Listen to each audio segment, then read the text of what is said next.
And with that, I could say with 100% certainty, there was a point when Vince McMahon was gone from the company last year, I believe it was. 2 years ago, it was And 2022. there was 2022. Oh, wow. So time's Yeah, just flying by. That's we good. didn't know it at the time, but we went to the very last Raw that Vince was in charge of. You remember that? Jeez. Yes, I do. But let's think positively here for a second. And maybe not positive for you, but positive for me because I'm egotistical and I like vindication. There was a point in time when a certain outlaw mud show indie wrestler by the name of Joey Janela was sending out tweets every week about how his boss was telling him to make sure everybody watches Raw or SmackDown. And to me, that was GCW, WWE working together confirmed. And what's that one thing that Bobby always told me when it came to GCW and WWE working together? Right on the tip of my tongue. I still Right. say they weren't then. Not under Vince. But Vince wasn't with the company at the time, if you do recall. This was his first Yeah, ousting. maybe. And look at where we're at now, folks. 2024, Bloodsport 10, WrestleMania weekend. Who's on the card? Shayna Shayna Baszler. Baszler, WWE contracted wrestler. Just saying, Well, I may have been right this whole and time. The world may more never than know. that, we got uh, Jordan Grace in the Royal Rumble in January, and from TNA, and they made her look great too. They didn't just like bury her, and it wasn't a former talent; it was someone they haven't worked with before. You know, like we did Mickey James a couple of years ago, but this was something a little different. This was someone who'd never worked with WWE before, and Jordan Grace, and someone who looks fantastic, and I think has a great future in the business, and I think WWE does too. And so, yeah, I do like that they're reaching out into these different aspects. Um, I think there might be a little too much bad blood at this point with Tony Khan for there to be any sort of working relationship there, at least anytime soon.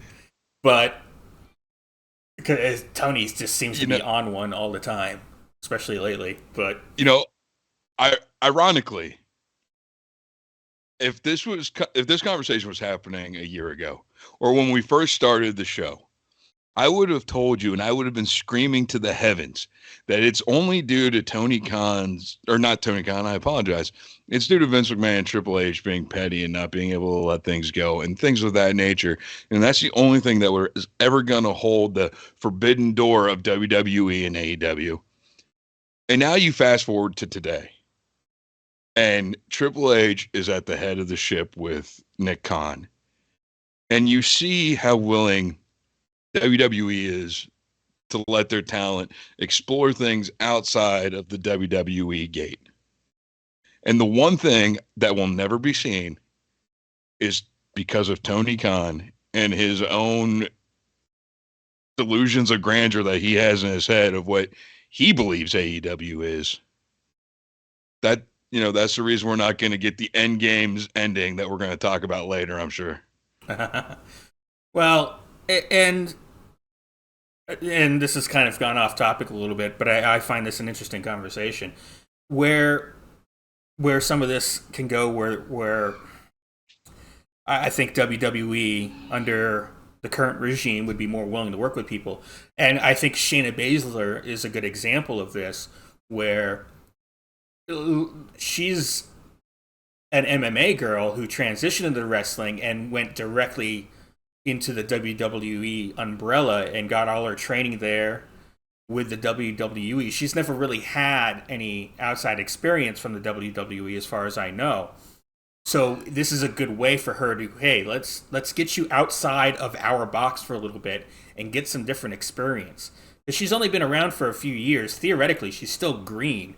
In modern day terms, maybe not as much, but it still is nice, I think, for her.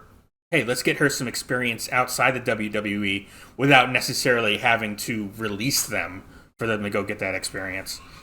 Like a It's not just. Oh, no, go no, ahead. I no, no. apologize. That's I pretty much finished my thought. So my theory is a little bit different than yours. Yes, it's great that Shayna Baszler is going to go over to a different pasture and experience life. But if you remember what the premise behind Josh Barnett's Bloodsport events are, this is an environment that Shayna Baszler is extremely familiar with, extremely comfortable with, just in a different kayfabe-based setting. Yes. Yeah. You know, she does come to us from the MMA world. Bloodsport is set up to be more of an worked MMA show. So I really do think, you know, granted, we're probably not going to get, you know,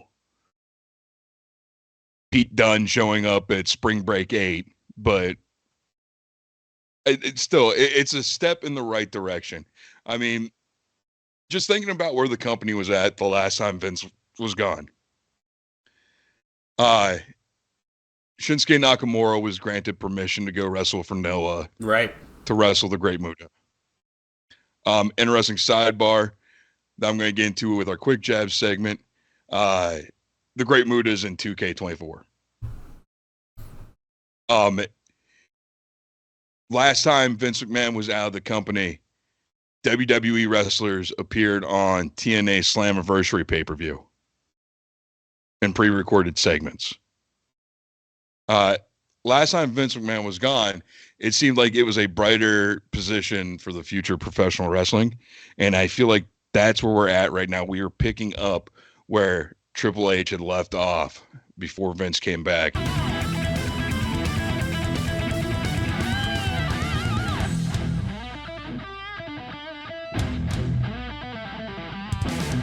The preceding announcement has been paid for by Bomb Media Production.